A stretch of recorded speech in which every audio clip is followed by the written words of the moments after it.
We're also grateful to our friends and partners, including China, Turkey, Saudi Arabia, Qatar, Azerbaijan, Iran, UAE, and of course, UN Secretary General for extending their diplomatic support to Pakistan at this crucial time. Excellencies, we have won the war, and now we seek to win peace in our part of the world. And this is my most sincere and serious offer before this August Assembly of the World Nations. Pakistan stands ready for a composite, comprehensive and result-oriented dialogue with India on all outstanding issues. South Asia requires, ladies and gentlemen, proactive rather than provocative leadership. India's unilateral and illegal attempt to hold the Indus Water Treaty in abeyance defies the provisions of the treaty itself as well as the norms of international law. Pakistan has made it abundantly clear, and let there be no doubt once again in anybody's mind, as I said last year in this hall, from this podium, we will definitely and ardently defend, inshallah, the inseparable right of our 240 million people on these waters. To us, any violation of this Indus Treaty represents an act of war. Ladies and gentlemen, through this august House, I wish to assure the Kashmiri people that I stand with them. The people of Pakistan stand with them. And one day soon, inshallah, India's tyranny in Kashmir will come to a grinding halt. Kashmir will gain its fundamental right to self-determination through an impartial plebiscite under the auspices of this very organization, United Nations. Excellencies, the plight of the Palestinian people is one of the most heart-wrenching tragedies of our times. This prolonged injustice is a stain on the global conscience and our collective moral failure. For nearly 80 years, the Palestinians have courageously endured Israel's brutal occupation of their homeland in the West Bank. Each passing day brings new brutality, illegal settlers who terrorize and kill with impunity, and nobody can challenge them and question them. And in Gaza, Israel's genocidal onslaught has unleashed unspeakable terror upon women and children in a manner we have not witnessed in annals of history.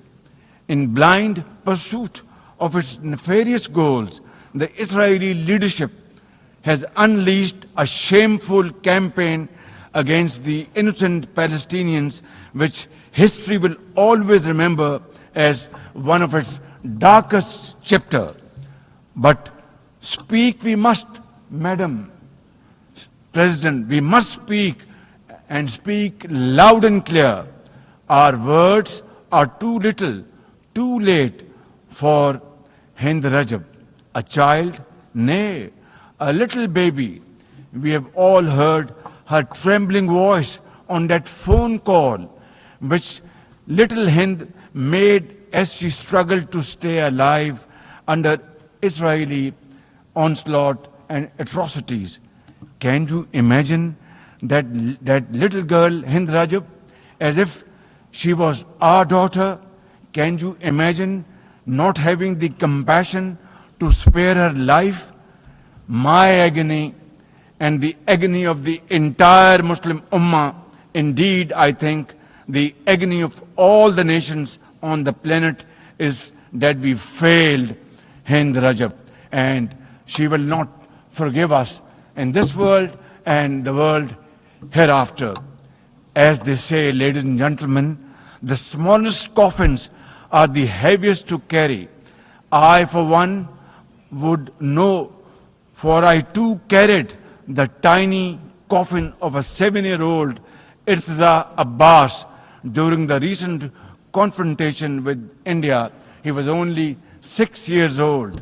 Therefore, we cannot and we must not fail these children of Gaza or any child anywhere in the world. We must find a path to a ceasefire now and just now. Pakistan firmly supports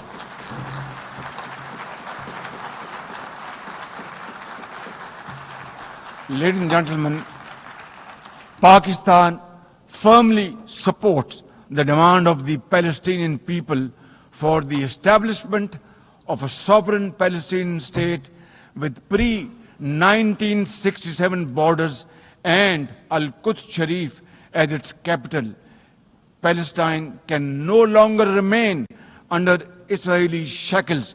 It must be liberated and liberated with full commitment and with full force.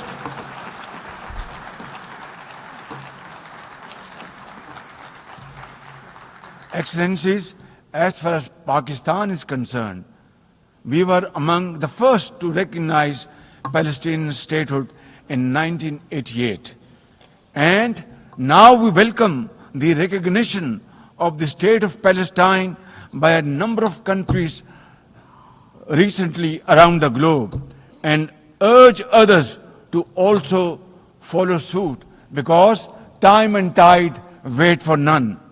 We are further grateful for President Trump's timely initiative to invite Arab Islamic states 3 days ago here in this building for a consultative session at the United Nations. And I was also part of that consultative process.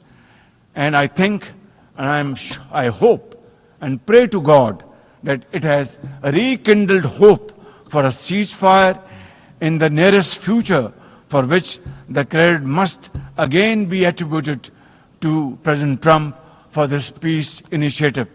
Excellencies, Israel's recent attack on Doha and its continued violations of the sovereignty and territorial integrity of numerous countries is reflective of its rogue behavior.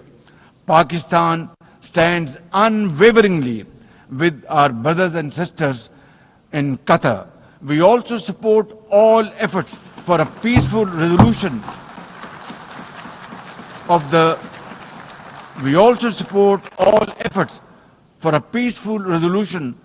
Ukraine conflict in line with the UN Charter to end human sufferings and global turmoil caused by this protracted war.